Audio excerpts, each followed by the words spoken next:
हाँ जी बेटा, गुड मॉर्निंग। बेटा हमारा जो टॉपिक चल रहा था टाइप्स ऑफ असेसमेंट, और अभी तक बेटा इस टॉपिक के अंदर हम स्क्रूटनी असेसमेंट तक बेटा कंप्लीट कर चुके हैं।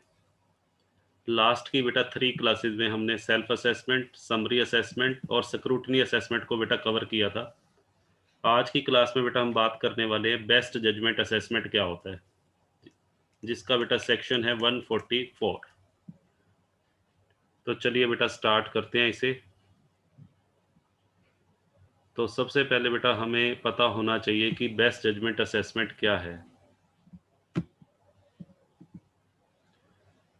देखिए बेटा, मैं इसको आपको एक बार स्टार्टिंग से बेटा समझा रहा हूँ। सबसे पहले अभी तक जो इस टॉपिक में हमने पढ़ा, हाँ जी बेटा, सबसे पहले कौन सा असेसमेंट होता है बेटा, सेक्शन 140 ए। सेक्शन 140 ए के बाद बेटा मैंने आपको बताया था सेक्शन 143 सब सेक्शन 1। उसके बाद हमने एक सेक्शन बेटा किया था सेक्शन 143 सब सेक्शन 3। जब बेटा हमने सेक्शन 143 सब सेक्शन 1 की बात की थी, हाँ जी बेटा, ये जो सेक्शन है सेक्शन 140 ए, ये बेटा सेल्फ असेसमेंट से रिलेटेड है। Self assessment. सेक्शन 143(1) ये बेटा समरी असेसमेंट का है। और सेक्शन 143 सब सेक्शन 3 ये बेटा हमारा स्क्रूटनी असेसमेंट से रिलेटेड है।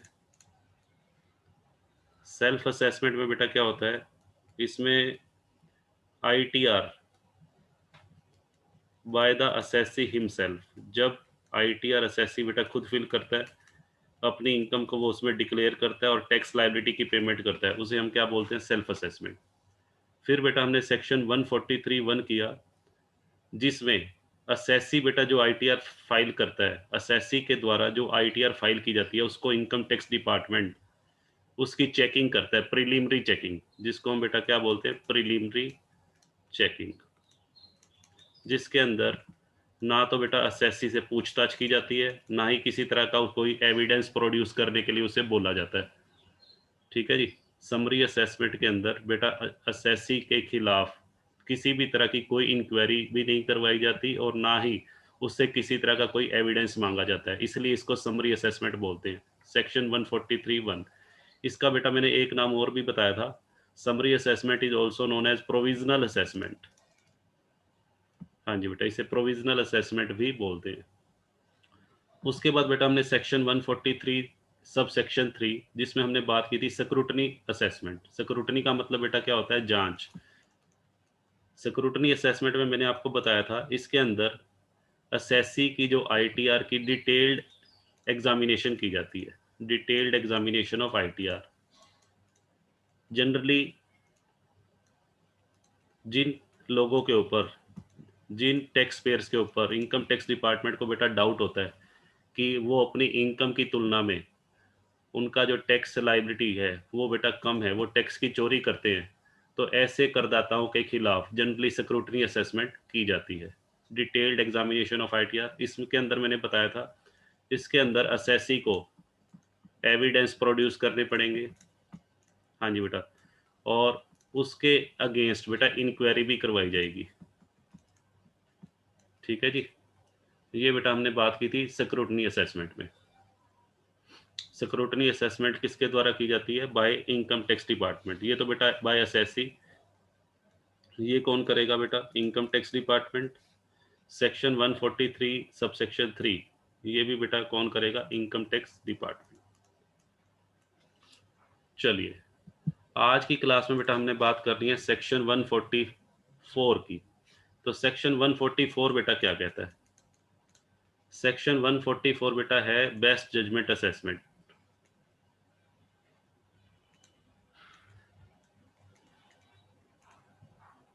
हाँ जी बेटा, ये जो बेटा बेस्ट जजमेंट असेसमेंट है, ये भी बेटा कौन करता है, income tax department. Best judgement assessment is carried up by the income tax department, or you can say by the assessing officer। हाँ जी बेटा, बेस्ट जजमेंट असेसमेंट जो है वो कब की जाती है, सुनिए ध्यान से। जब किसी असेसी ने बेटा ITR फाइल ना की हो, मान लीजिए असेसी ने बेटा आईटीआर ही फाइल नहीं की, या उससे बेटा एविडेंस मांगे गए, वो एविडेंस उसने प्रोड्यूस करने से मना कर दिया, ठीक है बेटा, या उसके अगेंस्ट असेसी को बेटा कुछ नोटिस भेजे गए थे, इनकम टैक्स डिपार्टमेंट के द्वारा कुछ नोटिस भेजे गए थे करदाता के पास, और उसने किसी भी नोटिस का ढंग से जवाब नहीं दिया, ठीक है जी। जब किसी असेसी के द्वारा या तो आईटीआर फाइल ना की गई हो, या उसको जो एविडेंस प्रोड्यूस करने के लिए कहा गया था इनकम टैक्स डिपार्टमेंट में वो उसने प्रोड्यूस ना की हो, या उसको इनकम टैक्स डिपार्टमेंट की तरफ से कुछ नोटिस भेजे गए थे, उन नोटिस का उसने प्रॉपर तरीके से जवाब ना दिया हो, या उसने बेटा उसकी जो बुक्स हैं वो इनकम्प्लीट हो, वो अपनी बुक्स का प्रॉपर रिकॉर्ड मेंटेन नहीं करता, हाँ जी बेटा, उसका जो रिकॉर्ड है वो इनकम्प्लीट हो। तो ये बेटा कुछ केसेस हैं। अगर इन सभी केसेस में इनकम टैक्स डिपार्टमेंट या असेसिंग ऑफिसर कह लीजिए, उस केस में बेटा बेस्ट जजमेंट असेसमेंट को यूज करेगा। बेस्ट जजमेंट असेसमेंट का मतलब होता है when when the tax liability and the total income, हाँ जी बेटा, जब भी किसी करदाता की कुल आय और उसकी जो टैक्स लायबिलिटी की कैलकुलेशन किसके द्वारा की जाए, असेसिंग ऑफिसर के द्वारा। किसकी हेल्प से? जो असेसिंग ऑफिसर के पास करदाता से संबंधित जो भी सूचनाएं उपलब्ध हैं, उन उपलब्ध सूचनाओं के आधार पर जब असेसिंग ऑफिसर के द्वारा बेटा असेसमेंट की जाती है, उसे बेस्ट जजमेंट असेसमेंट बोलते हैं। ये बेटा गैस वर्क होता है। बेस्ट जजमेंट असेसमेंट में जनरली असेसिंग ऑफिसर अपना गैस वर्क यूज करता है, हाँ जी बेटा, क्योंकि यहाँ पर किसी तरह का कोई एविडेंस नहीं है, हाँ जी बेटा, असेसी ने अपनी बुक्स प्रॉपर तरीके से मेंटेन नहीं की हुई, तो असेसी का रिकॉर्ड भी इनकम्प्लीट है, तो उस केस में असेसिंग ऑफिसर केवल क्या करेगा, एक अनुमान लगाकर गैस वर्क करके करदाता की इनकम निर्धारित करेगा और उसकी टैक्स लायबिलिटी कैलकुलेट करेगा। अब यहाँ पर सुनिए ध्यान से, यहाँ पर क्या मेन चीज बेटा क्या काम करेगी, यहाँ पर असेसिंग ऑफिसर का जो है नॉलेज, असेसिंग ऑफिसर का नॉलेज ज्यादा मायने रखता है और उसका एक्सपीरियंस। जितना ज़्यादा असेसिंग ऑफिसर जितना ज़्यादा नॉलेजेबल होगा और जितना ज़्यादा उसका इस फील्ड में एक्सपीरियंस होगा, उतने अच्छे तरीके से वो करदाता की इनकम का और टैक्स लायबिलिटी का अनुमान लगा पाएगा। क्योंकि यहाँ पर उसके पास किसी तरह का बेटा असेसी का किसी भी तरह का अकाउंटिंग रिकॉर्ड अवेलेबल नहीं है, या ये कह लीजिए रिकॉर्ड जो अवेलेबल है वो इनकम्प्लीट है, ठीक है। तो यहाँ पर असेसिंग ऑफिसर की नॉलेज और एक्सपीरियंस मायने रखता है कि वो किस तरीके से टोटल इनकम का अनुमान लगाएगा और टैक्स लायबिलिटी की कैलकुलेशन की जाएगी। और यहाँ पर असेसिंग ऑफिसर से एक्सपेक्ट किया जाता है कि वो जो भी वर्क करेगा वो ऑनेस्ट तरीके से, फेयर फेयर डीलिंग, हाँ जी बेटा, ऑनेस्टली ऑनेस्टली कह लो या फेयरली कह लो, और अनबायस्ड होकर, हाँ जी बेटा, अनबायस्ड का मतलब होता है बिना किसी पक्षपात के, without any partiality. Assessing officer को जो भी असेसमेंट करनी है वो उसे निष्पक्ष होकर करनी है, बिना किसी पार्शलिटी के करनी है। ऐसा नहीं होना चाहिए कि असेसिंग ऑफिसर को अपनी कोई पुरानी दुश्मनी याद आ जाए और करदाता के अगेंस्ट अपनी दुश्मनी निकालने के लिए वो उसका उसकी इनकम का और टैक्स लायबिलिटी का गलत एस्टीमेट बना दे। ऐसा नहीं होना चाहिए, ठीक है बेटा। तो ये इसमें क्लियर लिखा गया है कि बेस्ट जजमेंट असेसमेंट जो है वो ऑनेस्टली होना चाहिए और अनबायस्ड होना चाहिए, ठीक है जी।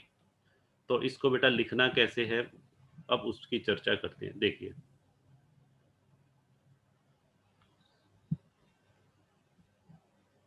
हाँ जी बेटा, देखिए बिल्कुल सिंपल वर्ड्स में समझाऊंगा। सबसे पहले बेटा हम बात करते हैं बेस्ट जजमेंट असेसमेंट होता क्या है। वो अभी मैंने सब बता दिया बेटा आपको। Best judgement assessment means estimation of total income, जब किसी करदाता की कुल आय और टैक्स लायबिलिटी, टैक्स पेबल कह लो या टैक्स लायबिलिटी की कैलकुलेशन की जाए, किसके द्वारा, असेसिंग ऑफिसर के द्वारा। और किस बेस पे, on the basis of available information. Available information का मतलब जो भी इनकम टैक्स डिपार्टमेंट की के पास सूचनाएं उपलब्ध हैं, हालांकि वो सूचनाएं कंप्लीट नहीं हैं, इनकम्प्लीट हैं, परंतु जो भी है उसी से काम बेटा चलाना पड़ेगा। And to the best of his knowledge, और यहाँ पर असेसिंग ऑफिसर को अपना नॉलेज और एक्सपीरियंस यूज करना पड़ेगा, ठीक है जी। असेसिंग ऑफिसर अपनी नॉलेज के बेस पे और एक्सपीरियंस के बेस पे करदाता की आय का अनुमान लगाएगा और टैक्स लायबिलिटी की कैलकुलेशन करेगा। प्योरली बेटा ये गैस वर्क है, ठीक है? सेल्फ ये जो बेस्ट जजमेंट असेसमेंट जिसकी हम बात कर रहे हैं, ये बेटा प्योरली गैस वर्क है, ठीक है जी? परंतु असेसिंग ऑफिसर से, कर निर्धारण अधिकारी से ये उम्मीद की जाती है कि वो जो भी काम करेगा, वो फेयरली करेगा, ऑनेस्टली करेगा और अनबायस्ड, निष्पक्ष होकर करेगा। बेस्ट जजमेंट असेसमेंट का बेटा दूसरा नाम एक्स पार्टी असेसमेंट भी है और इसे वन साइडेड असेसमेंट भी बोला जाता है। हाँ जी बेटा, बेस्ट जजमेंट असेसमेंट का के दो नाम बेटा और हैं, एक्स पार्टी असेसमेंट और वन साइडेड असेसमेंट। हाँ जी बेटा, अब चलते हैं बेटा आगे। देखिए,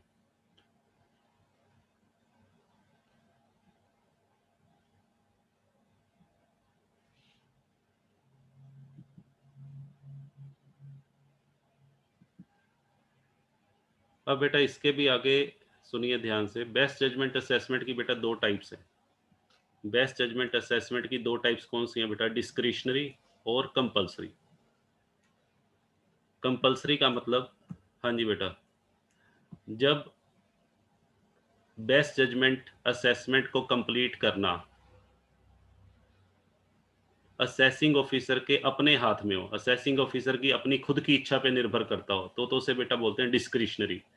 डिस्क्रिशनरी असेसमेंट क्या होता है? जिसमें असेसिंग ऑफिसर की विल पर निर्भर करेगा, असेसिंग ऑफिसर की इच्छा पर निर्भर करेगा कि मैं बेस्ट जजमेंट असेसमेंट इस असेसी के अगेंस्ट करूं या ना करूं, उसको बेटा डिस्क्रिशनरी बेस्ट जजमेंट असेसमेंट बोल देंगे। और कंपल्सरी बेटा, जब assessing officer best judgement assessment के लिए क्या हो? बाउंड हो। हाँ जी बेटा, बाउंड बाय द लॉ। यहाँ पे बाउंडेशन नहीं है, डिस्क्रिशनरी में बेटा no boundation, no boundation of law. हाँ जी बेटा, यहाँ पर उसकी इच्छा पे निर्भर करेगा। डिस्क्रिशनरी का मतलब है जब असेसिंग ऑफिसर खुद चाहेगा कि हाँ, मुझे इस करदाता के अगेंस्ट बेस्ट जजमेंट असेसमेंट करनी चाहिए, तो बेटा वो कर देगा, ठीक है? यहाँ पे लॉ की कोई बाउंडेशन नहीं है। परंतु जहाँ पे लॉ की बाउंडेशन आ जाए, यानी कि इनकम टैक्स लॉ ये कह दे कि हाँ जी, आपको बेस्ट जजमेंट असेसमेंट करना ही करना है, तो अभी बेटा हम केसेस पढ़ेंगे, ऐसे कौन कौन से केसेस हैं जब कंपलसरी असेसमेंट की जाती है, और ऐसे कौन कौन से केसेस हैं जब बेस्ट जजमेंट असेसमेंट डिस्क्रिशनरी हो, ठीक है जी? तो चलिए आगे मूव करते हैं। देखो बेटा,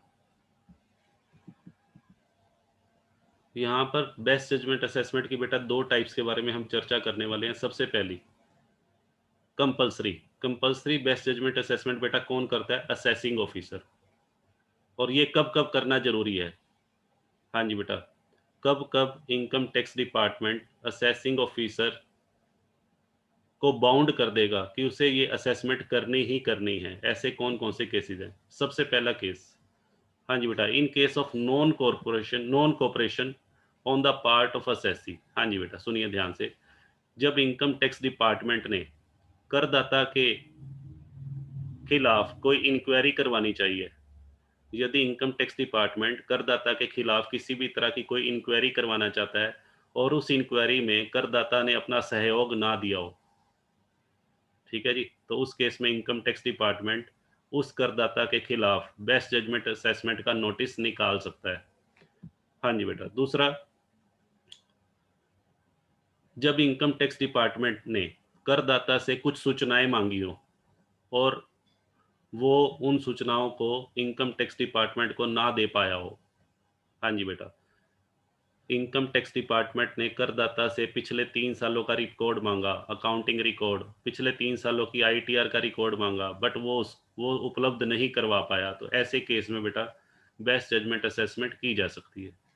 या हो सकता है उसके अकाउंट्स की ऑडिटिंग करवाना जरूरी था, करदाता के अकाउंट्स की ऑडिटिंग जरूरी थी और उसने ऑडिटिंग ना करवाई हो, तो उस केस में भी बेटा बेस्ट जजमेंट असेसमेंट की जा सकती है, कंपल्सरी। हाँ जी बेटा, तीसरा है नॉन फाइलिंग ऑफ आईटीआर। यदि किसी करदाता ने आईटीआर ही बेटा फाइल नहीं करी, अपनी इनकम का ब्यौरा इनकम टैक्स डिपार्टमेंट को सबमिट ही नहीं करवाया, कौन से सेक्शन के अंडर? सेक्शन 139 के अंडर। सेक्शन 139 के अंडर बेटा सबसे पहले रिटर्न भरी जाती है regular return under section 139 sub section 1। यदि किसी करदाता ने रेगुलर रिटर्न फाइल नहीं की तो दूसरा ऑप्शन होता है कि लेट भर दो, बिलेटेड रिटर्न। बिलेटेड रिटर्न का बेटा सेक्शन है आगे 139 सब सेक्शन 3 है आई थिंक। तो अगर 139(1) में रेगुलर रिटर्न नहीं भरी तो आप बिलेटेड रिटर्न भी भर सकते हो। और यदि आपने बिलेटेड रिटर्न फाइल नहीं की तो उस केस में बेटा एक रिटर्न और भी होती है। यदि आपकी आईटीआर में किसी तरह की, मान लो आपने आईटीआर भर दी बट उसमें किसी तरह की कोई मिस्टेक हो गई तो आप अपने रिटर्न को रिवाइज भी कर सकते हैं, रिवाइज रिटर्न। तो कहने का मतलब सेक्शन 139 के under regular return, belated return, revise return के प्रोविजंस हैं। यदि किसी एसएससी ने वो आईटीआर फाइल ना की हो तो उस केस में भी इनकम टैक्स डिपार्टमेंट उस करदाता के खिलाफ बेस्ट जजमेंट असेसमेंट का नोटिस निकाल सकता है। तो ये बेटा कुछ केसेस हैं जब कंपलसरी बेस्ट जजमेंट असेसमेंट की जा सकती है। अब बेटा हम बात करते हैं डिस्क्रिशनरी, यानी कि ऐसे केसेस जब किसी करदाता की बेस्ट जजमेंट असेसमेंट करना या ना करना करदाता की असेसिंग ऑफिसर की इच्छा पर निर्भर करेगा, असेसिंग ऑफिसर की विल पर निर्भर करेगा। ऐसे भी बेटा कुछ केसेस हैं। सबसे पहला केस है when dissatisfied about the correctness और completeness of the accounts of assessee. जब असेसिंग ऑफिसर करदाता की जो अकाउंट्स की बुक्स हैं या करदाता का जो भी रिकॉर्ड है उस रिकॉर्ड की करेक्टनेस से और उस रिकॉर्ड की कंप्लीटनेस से संतुष्ट ना हो, यानी कि कर निर्धारण अधिकारी को जब ये लगता हो कि करदाता ने अपने अकाउंट्स प्रॉपर तरीके से मेंटेन नहीं किए हुए और उसके द्वारा बनाए गए जो जितने भी अकाउंट्स हैं वो कंप्लीट नहीं है, तो उस केस में असेसिंग ऑफिसर उसके अगेंस्ट कौन सी असेसमेंट कर सकता है? Discretionary best judgement assessment. और बेटा क्या हो सकता है? When no method of accounting has been regularly followed by the assessee. जब करदाता के द्वारा अकाउंटिंग का कोई प्रॉपर मेथड रेगुलरली यूज ना किया जाए। हाँ जी बेटा, हमें ये पता है अकाउंट्स मेंटेन करने के बेटा कई तरीके होते हैं। अकाउंट्स मेंटेन करने के लिए बेटा कई मेथड होते हैं, हमें पता है। अकाउंट्स मेंटेन करने का एक होता है कैश सिस्टम, एक होता है बेटा मर्केंटाइल सिस्टम या एक्यूरियल सिस्टम भी बोल देते हैं। ठीक है बेटा, double entry system, single entry system. Accounts maintain करने के बेटा बहुत सारे सिस्टम है। यदि असेसिंग ऑफिसर को, यदि कर निर्धारण अधिकारी को ये लगता है कि करदाता ने, टैक्स पेयर ने कोई भी सिस्टम रेगुलरली फॉलो नहीं किया, वो उसमें फ्रीक्वेंटली चेंज करता रहता है, कभी तो वो कैश सिस्टम यूज कर लेता है, कभी वो अपनी बुक्स मर्केंटाइल सिस्टम से बना लेता है, कभी वो अपनी बुक्स सिंगल एंट्री सिस्टम से बना लेता है, तो उस केस में, हाँ जी बेटा, उस केस में असेसिंग ऑफिसर यदि चाहे तो उसके अगेंस्ट, करदाता के अगेंस्ट बेस्ट जजमेंट असेसमेंट का नोटिस निकाल सकता है अंडर सेक्शन 144। ठीक है जी। हाँ जी बेटा, देखिए आगे मूव करते हैं हम।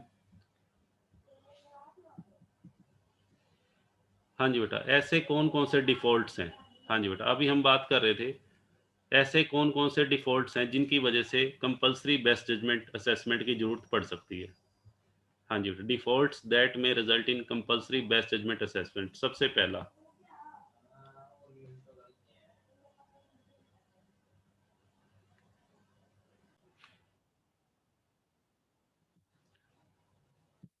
हाँ जी बेटा, देखिए सबसे पहला जो है, सबसे पहला केस जो कंपलसरी बेस्ट जजमेंट जिसकी वजह से अराइज हो सकता है। सबसे पहला केस बेटा, असेसी डज नॉट फाइल। जब असेसी ने अपनी रेगुलर रिटर्न फाइल ना की हो, कौन से सेक्शन के अंडर? 139(1) के अंडर। और यदि मान लीजिए वो रेगुलर रिटर्न फाइल करने में लेट हो जाता है तो दूसरा ऑप्शन है बिलेटेड रिटर्न उसने फाइल कर दी हो, कौन से सेक्शन के अंडर? 139(4) के अंडर। और यदि उसकी रिटर्न में बेटा किसी तरह की यदि कोई मिस्टेक हो गई है और वो उसको ठीक करना चाहता है तो अंडर सेक्शन 139(5) वो रिवाइज रिटर्न भी भर सकता है। तो कहने का मतलब, जब किसी करदाता के द्वारा सेक्शन 139 को वायोलेट किया गया हो, यानी कि सेक्शन 139 को फॉलो ना किया गया हो, तो उस केस में असेसिंग ऑफिसर करदाता के खिलाफ बेस्ट जजमेंट असेसमेंट का नोटिस निकाल सकता है। ठीक है जी। दूसरी, हाँ जी बेटा, सेकंड जो केस है वो क्या है? हाँ जी बेटा, जब कोई करदाता सेक्शन 142 की कंडीशन को फुलफिल ना कर रहा हो। हाँ जी बेटा, सेक्शन 142 क्या है बेटा? सेक्शन 142 में असेसी के पास इनकम टैक्स डिपार्टमेंट के द्वारा एक नोटिस भेजा जाता है। सेक्शन 142 सब सेक्शन 1 के अंडर इनकम टैक्स डिपार्टमेंट करदाता के पास एक नोटिस भेज रहा है, किस चीज़ का? To file his ITR. भाई आपकी आईटीआर रहेगी, उसको अपनी आईटीआर को भर दो। और असेसी ने इस नोटिस का कोई जवाब नहीं दिया। यानी कि जब किसी करदाता के द्वारा आईटीआर भरनी बेटा रह जाए, तो उसको एक नोटिस इश्यू किया जाता है सेक्शन 142(1) के अंडर। और यदि वो उस नोटिस का कोई जवाब नहीं देता, तो उस केस में ऐसे करदाता के खिलाफ income tax department best judgement assessment की कार्यवाही कर सकता है। हाँ जी बेटा, थर्ड थर्ड बेटा क्या है? जब असेसी ने सेक्शन 142 सबसेक्शन 2A का पालन ना किया हो। सेक्शन 142 सबसेक्शन 2A में इनकम टैक्स डिपार्टमेंट के द्वारा करदाता के पास एक नोटिस भेजा जाता है, किस चीज़ का? To conduct the audit of accounts, कि वो अपने अकाउंट्स की ऑडिटिंग करवाए। किससे करवाए? सीए से। सेक्शन 142A के अंदर कुछ असेसी बेटा ऐसे होते हैं जिनको अपने अकाउंट्स की ऑडिटिंग करवाना मैंडेटरी है, कंपलसरी है। और यदि वो उस नोटिस का पालन नहीं करेंगे, यदि वो सेक्शन 142(2)(A) के अंतर्गत जो नोटिस भेजा गया उसका कोई जवाब नहीं देंगे, तो उस केस में भी असेसिंग ऑफिसर यदि चाहे तो ऐसे असेसी के अगेंस्ट क्या करवा सकता है? बेस्ट जजमेंट असेसमेंट का नोटिस निकाल सकता है। हाँ जी बेटा, और कौन सा केस हो सकता है जी? हाँ जी बेटा, एक केस बेटा ये भी है, जब असेसी ने सेक्शन 143(2) के नोटिस का पालन ना किया हो। हाँ जी बेटा, सेक्शन 143(2) मैंने आपको बताया था स्क्रूटनी असेसमेंट। स्क्रूटनी असेसमेंट के अंदर स्क्रूटनी असेसमेंट का सेक्शन तो बेटा 143 सब सेक्शन 3 था, बट स्क्रूटनी करने से पहले, हाँ जी बेटा, किसी भी करदाता की डिटेल्ड एग्जामिनेशन करने से पहले उसके पास नोटिस भेजा जाता है। नोटिस किस चीज़ का भेजा जाएगा? उसको बेटा असेसिंग ऑफिसर अपने ऑफिस में बुलाएगा, और उस ऑफिस में बुलाकर उसको नेसेसरी एविडेंस और नेसेसरी डॉक्यूमेंट्स प्रोड्यूस करने के लिए बोला जाएगा। ठीक है? तो उसके लिए असेसिंग ऑफिसर के द्वारा करदाता के पास एक नोटिस भेजा जाता है। यदि वो उस नोटिस का पालन नहीं करता है, यानी कि असेसिंग ऑफिसर के द्वारा निर्धारित की गई जगह पर नहीं पहुंचता है और एविडेंस को प्रस्तुत नहीं करता है, तो उस केस में भी बेटा बेस्ट जजमेंट असेसमेंट की जा सकती है। तो ये 4 बेटा मेजर रीज़न है, ये 4 रीज़न है जिनकी वजह से एक करदाता के अगेंस्ट बेस्ट जजमेंट असेसमेंट का नोटिस निकाला जा सकता है। ठीक है जी? अब देखिए बेस्ट जजमेंट असेसमेंट का प्रोसीजर बेटा क्या है?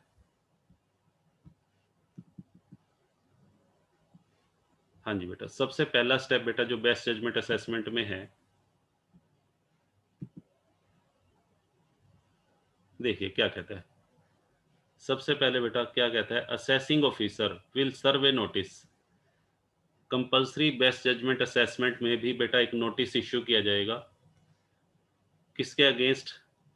हाँ जी बेटा, असेसी के पास एक नोटिस भेजा जाएगा, या टैक्स पेयर कह लो, to show cause why the assessment could not be completed.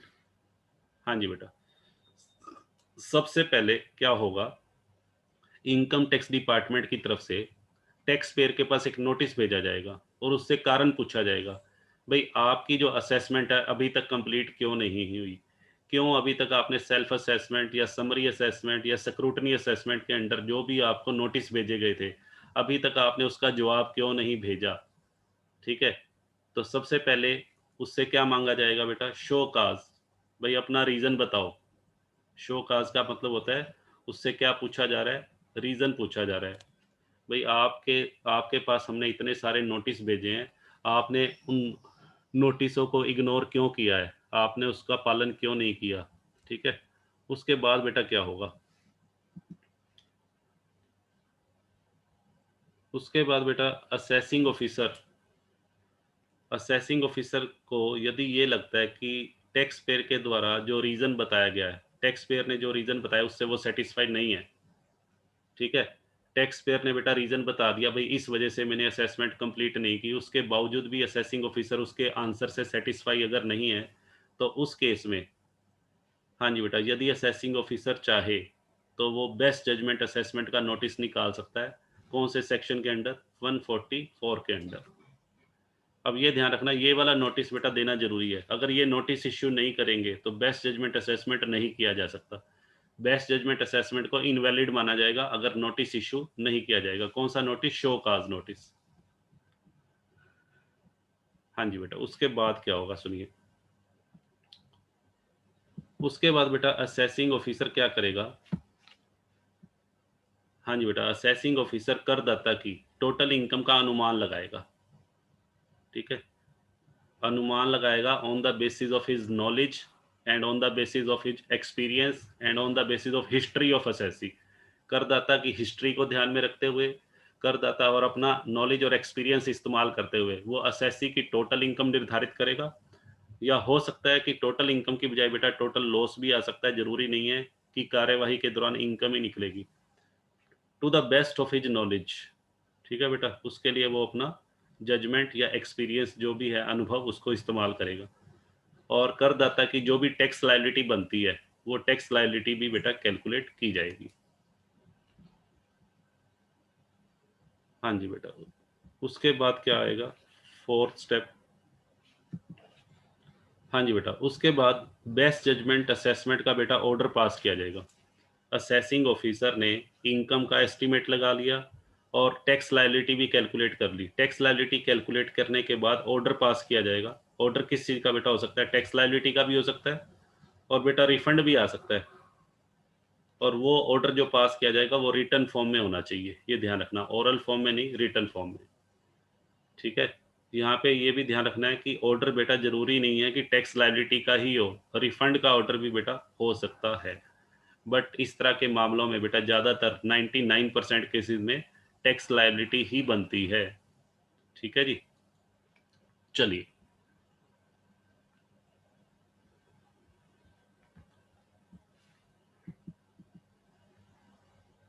हाँ जी बेटा, अब आता है कि बेस्ट जजमेंट असेसमेंट का क्या परिणाम हो सकता है। जब भी किसी करदाता के अगेंस्ट बेस्ट जजमेंट असेसमेंट की जाती है, तो उसका क्या इफेक्ट होगा, उसका परिणाम क्या होगा? तो सबसे पहला, हाँ जी बेटा, सबसे पहला रिजल्ट क्या हो सकता है? हाँ जी बेटा, सबसे पहला है the assessee may have to pay penalty. हाँ जी बेटा, करदाता को एक बहुत भारी भरकम पेनल्टी चुकानी पड़ सकती है।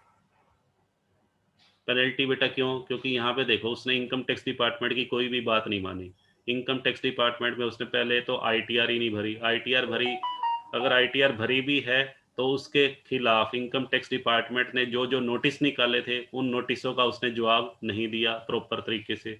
उससे कोई एविडेंस मांगा गया था, वो एविडेंस भी उसने प्रस्तुत नहीं किए। उसकी अकाउंट्स का जो, अकाउंटिंग का जो रिकॉर्ड है, वो भी इनकम्प्लीट है। तो ऐसे एसएससी के अगेंस्ट बेटा पेनल्टी तो बनेगी ही बनेगी। तो बेस्ट जजमेंट असेसमेंट का परिणाम क्या हो सकता है? Heavy penalty. दूसरा, और बेटा क्या हो सकता है बेस्ट जजमेंट असेसमेंट का? हाँ जी बेटा, assessee become liable to prosecute. हाँ जी बेटा, प्रोसिक्यूशन का मतलब होता है उसके खिलाफ। बेटा पेनल्टी में तो क्या होता है, पेनल्टी और प्रोसिक्यूशन में क्या फ़र्क है? पेनल्टी में तो मॉनेटरी पनिशमेंट होती है। पेनल्टी का मतलब होता है मॉनेटरी पनिशमेंट। इसमें तो आपसे पैसा लेकर, ठीक है, जब पनिशमेंट दी जाती है उसे मॉनेटरी। प्रोसिक्यूशन में बेटा क्या होता है? प्रोसिक्यूशन का मतलब होता है जब किसी व्यक्ति को इम्प्रिजनमेंट, जेल में डाला जाता है, जेल की सलाखों के पीछे। ठीक है जी, तो असेसी, ऐसे असेसी को प्रोसिक्यूशन भी किया जा सकता है, उसके अगेंस्ट बेटा प्रोसिक्यूशन का नोटिस निकाला जा सकता है, यानी कि उसके खिलाफ बेटा वारंट इशू किए जा सकते हैं। ठीक है जी, तो ये भी बेटा दूसरा, अरेस्ट वारंट, यहाँ बेटा मैं लिख देता हूँ। ऐसे असेसी के खिलाफ प्रोसिक्यूशन का मतलब है अरेस्ट किया जा सकता है, अरेस्ट वारंट इशू किए जा सकते हैं। ठीक है जी, चलिए। और बेटा क्या हो सकता है? हाँ जी बेटा, बेस्ट जजमेंट असेसमेंट का एक बेटा परिणाम ये भी हो सकता है, रिफंड में भी डिसअलाउड। ये जितने भी बेटा मैं लिखवा रहा हूँ बेस्ट जजमेंट असेसमेंट के परिणाम, ये सारे असेसी के अगेंस्ट हैं। उसका जो रिफंड, अगर इनकम टैक्स डिपार्टमेंट की तरफ उसका किसी भी तरह का कोई रिफंड बनता है तो उस रिफंड को भी रोका जा सकता है। ठीक है बेटा, रिफंड में भी डिसअलाउड और रिफंड में भी विद होल्ड। उस रिफंड को बेटा रोका भी जा सकता है, या उस रिफंड को अगर इनकम टैक्स डिपार्टमेंट चाहे तो डिसअलाउ भी कर सकता है। क्यों डिसअलाउ करेगा? क्योंकि बेटा असेसी ने किसी भी तरह का कोई कोऑपरेशन नहीं दिखाया। उसके खिलाफ जब भी इनकम टैक्स डिपार्टमेंट ने कोई नोटिस निकाला, उस नोटिस का जवाब नहीं दिया। जब भी उसके अगेंस्ट इनकम टैक्स डिपार्टमेंट ने कोई इंक्वायरी करवानी चाहिए, उस इंक्वायरी में उसने सहयोग नहीं दिया, तो इनकम टैक्स डिपार्टमेंट बेटा उसके रिफंड को क्या कर सकता है? रिजेक्ट कर सकता है। अच्छा जी, और बेटा क्या क्या कॉन्सिक्वेंस हो सकता है और परिणाम? Assessee prevented. असेसी प्रिवेंटेड का मतलब बेटा होता है रोकना। असेसी को रोका जा सकता है।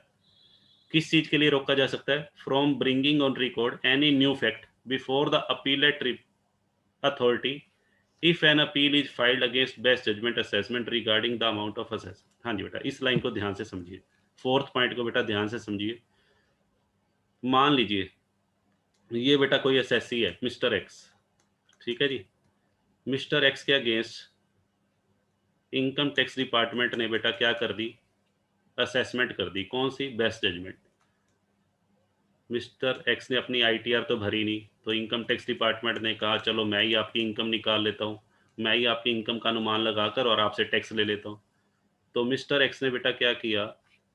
सपोज करो इनकम टैक्स डिपार्टमेंट ने बेस्ट जजमेंट के असेसमेंट के बेस पे मिस्टर एक्स की टैक्स लायबिलिटी 1 लाख रुपए निकाल दी। 1 लाख रुपए टैक्स बना दिया मिस्टर एक्स का।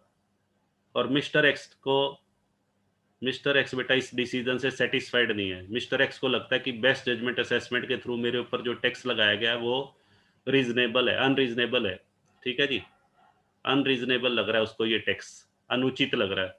तो उस केस में मिस्टर एक्स ने क्या किया? मिस्टर एक्स ने इस ऑर्डर के अगेंस्ट, इस 1 लाख रुपए के असेसमेंट ऑर्डर के अगेंस्ट क्या डाल दी? अपील डाल दी।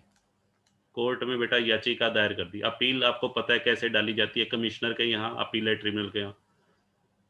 अब ध्यान से सुनिए, कमिश्नर के यहाँ जब अपील डाली जाएगी या अपीलेट ट्रिब्यूनल में जब अपील डाली जाएगी, किसके द्वारा? मिस्टर एक्स के द्वारा। तो वहां पर हो सकता है कि मिस्टर एक्स को कोई एविडेंस प्रोड्यूस करने के लिए बोला जाए या कोई तथ्य प्रस्तुत करने के लिए कहा जाए। तो वहां पे बेटा करदाता को रोका जा सकता है, भाई आप कोई तथ्य प्रस्तुत नहीं करोगे। ठीक है, कौन रोकेगा? इनकम टैक्स डिपार्टमेंट रोकेगा। इनकम टैक्स डिपार्टमेंट या असेसिंग ऑफिसर ये कहेगा, भाई आज तक हमने आपसे जो सूचनाएं मांगी, आज तक तो आपने कभी उन सूचनाओं का, उन नोटिस का जवाब नहीं दिया। तो आज हम आपको इस अपील से संबंधित जो मैटर चल रहा है उसका, उसके अंदर कोई नया फैक्ट उसको प्रस्तुत करने की परमिशन नहीं दे सकते। रीजन बेटा बिल्कुल क्लियर है। आज तक जब भी उसके खिलाफ कोई इंक्वायरी की है, मिस्टर एक्स ने सहयोग नहीं दिया। आज तक जब भी उससे कोई एविडेंस मांगा है, या आज तक जब भी उससे कोई डॉक्यूमेंट प्रोड्यूस करने के लिए बोला गया है, आज तक कभी भी उसने कोऑपरेट नहीं किया। तो अपील के टाइम पे उसको रोका जा सकता है, क्या प्रोड्यूस करने से? कोई नया फैक्ट प्रोड्यूस करने से। ठीक है जी, चलिए।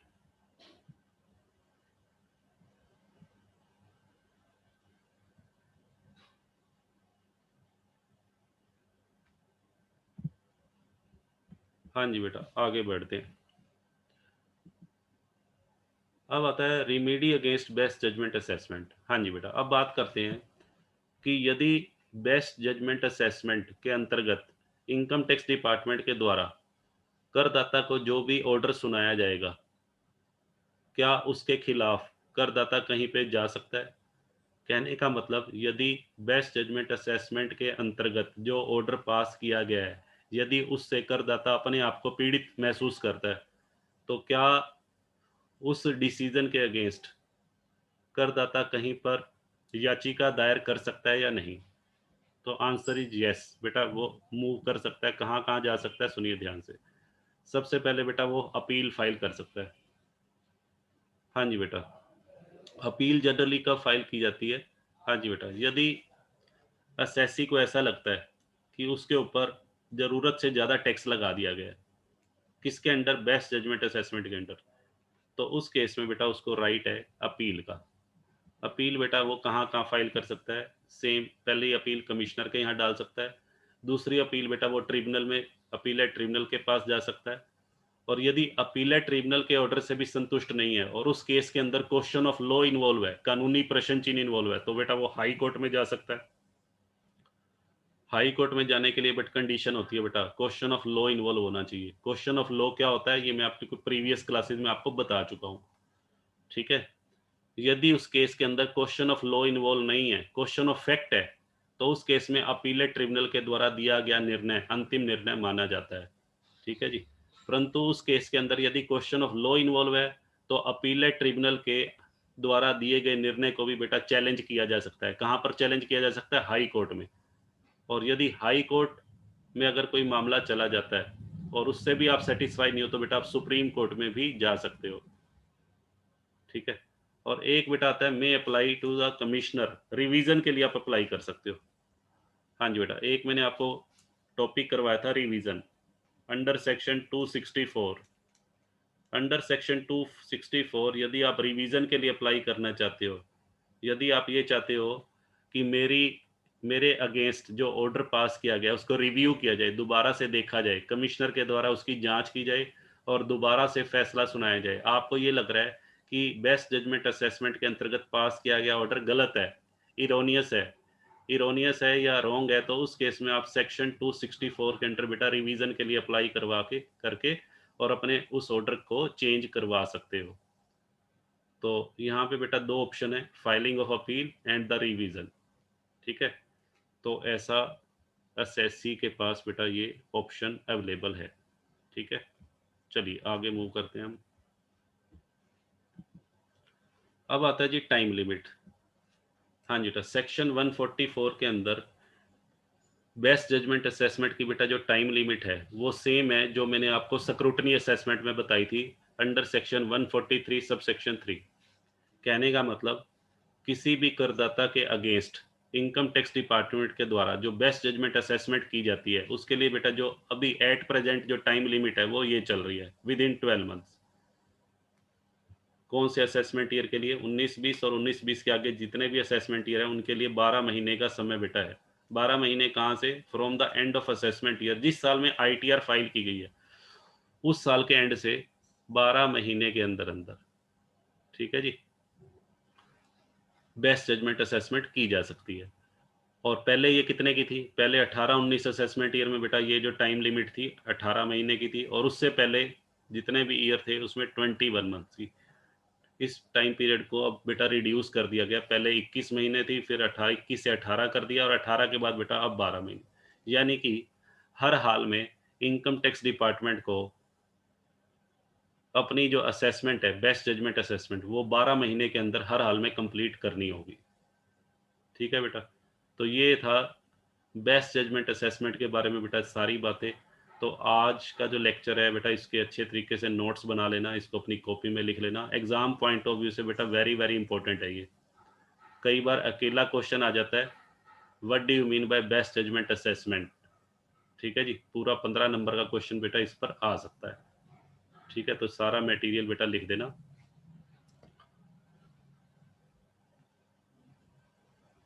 तो आज की क्लास को बेटा यहीं ओवर करते हैं, बाय बाय।